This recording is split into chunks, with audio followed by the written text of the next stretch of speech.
Hello दोस्तों, आप सभी का स्वागत है करंट अफेयर्स के सेशन में। आज 14 मई है, तो चलिए शुरू करते हैं आज का करंट अफेयर्स MCQ। जो सबसे पहला क्वेश्चन है दोस्तों, PMO prime minister office through the years पुस्तक के लेखक कौन है? तो इसके लेखक हैं हिमांशु राय। और इस किताब में जो प्राइम मिनिस्टर ऑफिस है उसके डेवलपमेंट के, उसके कार्यों के और उसके बढ़ते महत्व के, शासन प्रशासन में उसके बढ़ता महत्व के बारे में इसको डिजिटलाइज किया गया है, दस्तावेज का रूप दिया गया है। तो याद रखिएगा, इसके लेखक हैं हिमांशु राय। नेक्स्ट क्वेश्चन है, विश्व विधि कांग्रेस 2025 में किस देश में आयोजित की गई थी जहां पर भुवन रिभु को मेडल ऑफ ऑनर मिला है? तो इसका राइट आंसर है डोमिनिकन गणराज्य। यहीं पर विश्व विधि कांग्रेस का आयोजन हुआ था और भारत के प्रसिद्ध वकील और बाल अधिकार कार्यकर्ता भुवन रिभु को यहाँ पर मेडल ऑफ ऑनर से नवाजा गया। ये भारत के पहले वकील बन चुके हैं। इन्होंने बाल शोषण के खिलाफ में कानूनी सुधार और अदालती हस्तक्षेपों के माध्यम से बाल शोषण को ख़त्म करने के लिए लंबी लड़ाई लड़ी है, जिसके लिए इनको ये ऑनर मिला है। नेक्स्ट क्वेश्चन है, मई 2025 में भारत ने मालदीव को क्या वित्तीय सहायता प्रदान की है? तो इसका राइट आंसर होगा $50 मिलियन का ट्रेजरी बिल सहायता। दोस्तों, ये भारत सरकार के द्वारा मालदीव को सहायता दिया गया है ट्रेजरी बिल के रूप में। ट्रेजरी बिल दोस्तों, इसमें ये गवर्नमेंट के द्वारा जारी किया जाता है पैसा उगाने के लिए, निवेश बढ़ाने के लिए। और जैसे मान लीजिए कि कोई ट्रेजरी बिल सरकार ने ₹100 का जारी किया तो उसे लोगों के द्वारा कम कीमत पर खरीदे जाने की कोशिश की जाती है। उसका दाम थोड़ा कम रहता है। 100 का ट्रेजरी बिल 95 में लोग खरीदते हैं और एक खास समय पूरा हो जाने के बाद, जैसे 91 या 181 डेज़ के बाद, ये 5 का अंतर है वो उसको बेनिफिट के रूप में प्राप्त होता है, या दोबारा वो ट्रेजरी बिल भी खरीद सकता है। तो इसी तरह से मालदीव को ये सहायता दिया गया है। नेक्स्ट क्वेश्चन है दोस्तों, किस भारतीय राज्य ने PMC योजना के तहत शिक्षा निधि में केंद्र सरकार द्वारा 1500 करोड़ रोके जाने पर सर्वोच्च न्यायालय का दरवाजा खटखटाने की योजना की घोषणा की? दोस्तों, इसका आंसर होगा केरल। केरल सरकार जो है अब सुप्रीम कोर्ट की ओर रुख किया है। उसका कहना है कि सेंट्रल गवर्नमेंट ने उसका 1500 करोड़ रुपये जो शिक्षा निधि PMC योजना के तहत प्रदान किया जाना था वो उसे प्राप्त नहीं हुआ है। PMC योजना दोस्तों, इसको केंद्रीय स्कूल शिक्षा और स्वच्छता मंत्रालय के द्वारा शुरू किया गया था और इसमें 14,500 से अधिक जो मौजूदा स्कूल है उसको मॉडल संस्थान के रूप में अपग्रेड करना इसका लक्ष्य है। और ये जो पहल है PMC योजना, ये राष्ट्रीय शिक्षा नीति 2020 के अनुरूप है, इसको ऐलान किया गया है। नेक्स्ट क्वेश्चन है, कौन सा प्रक्षेपण यान EOS-09 उपग्रह को कक्षा में ले जाएगा?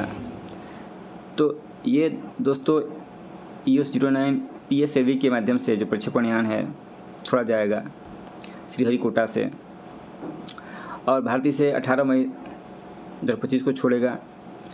और एक तरह से यह भारत इसके माध्यम से अपनी निगरानी क्षमताओं को बढ़ाने वाला है। EOS-09 जिसे रिसैट 1B के नाम से भी जाना जाता है और इसका वजन 1710 किलोग्राम है। ये अपने साथ सी बैंड सिंथेटिक ऑप्चर रडार से लैस है, जो किसी भी मौसम में उच्च रेजोल्यूशन वाली इमेज को कैप्चर कर लेता है। और इससे सूर्य के इस उपग्रह को सूर्य समकालिक कक्षा में छोड़ा जाएगा, यानी पृथ्वी जितना समय सूर्य के अपनी कक्षा में सूर्य को घूमने में समय लेती है, उतना ही समय ये उपग्रह भी अपने कक्षा में लेगा। यानी एक ही स्थान पर एक ही समय में ये उस स्थान पर पहुंच जाएगा, जिससे किसी स्थान विशेष का इमेज कैप्चर करना इसके लिए आसान हो जाएगा। नेक्स्ट क्वेश्चन है दोस्तों, अक्टूबर 2024 में शुरू की गई केरल की वृत्ति पहल का मुख्य फोकस क्या है? वृत्ति पहल, इसका मुख्य फोकस है शरीर और मन दोनों की सफाई। ये केरल में 2024 में शुरू किया गया था अक्टूबर में, और इसके माध्यम से लोगों को अवेयरनेस करना था कि शरीर और मन दोनों को किस तरह से साफ़ रखा जाए। और इसे बहुत ज़्यादा वहाँ के जो मशहूर हस्तियाँ हैं उन्होंने भी सपोर्ट किया। और हाल ही में वृत्ति 2025 को स्वच्छ केरल कॉन्क्लेव में अपशिष्ट प्रबंधन के प्रति प्रतिबद्धता को दिखाते हुए लगभग 25,000 प्रतिभागियों को इसमें सहभागिता मिली है। तो ये बहुत अच्छी पहल है।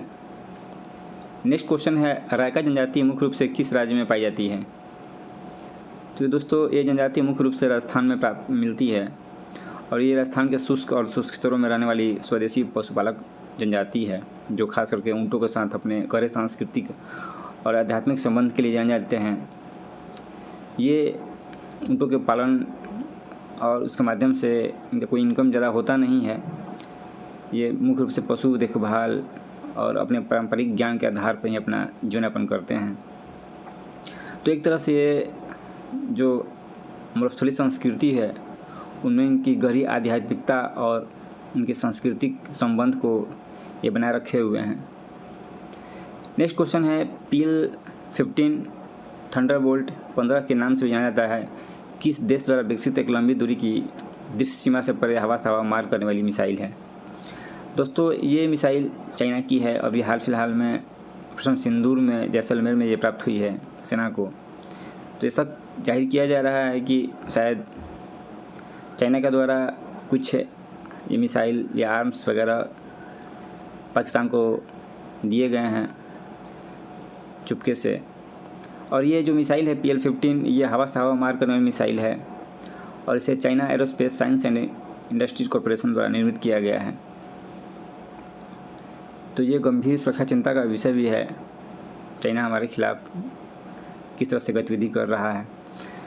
नेक्स्ट क्वेश्चन है, क्षुद्रग्रह 2024 YR4 की खोज के लिए किस दूरबीन का उपयोग किया गया था? Asteroid 2024 YR4। तो दोस्तों इसको खोज के लिए एटलस टेलीस्कोप का इस्तेमाल किया गया था और नासा के द्वारा यह बताया गया है कि ये जो एस्ट्रॉयड है, क्षुद्रग्रह है, ये 22 दिसंबर 2032 को चंद्रमा से टकराने की संभावना है। इसका 3.8% संभावना है, कम ही है लेकिन टकरा सकता है और इस एटलस दूरबीन से इसे खोजा गया था। तो आज के करंट अफेयर्स में दोस्तों इतना ही था। Thank you.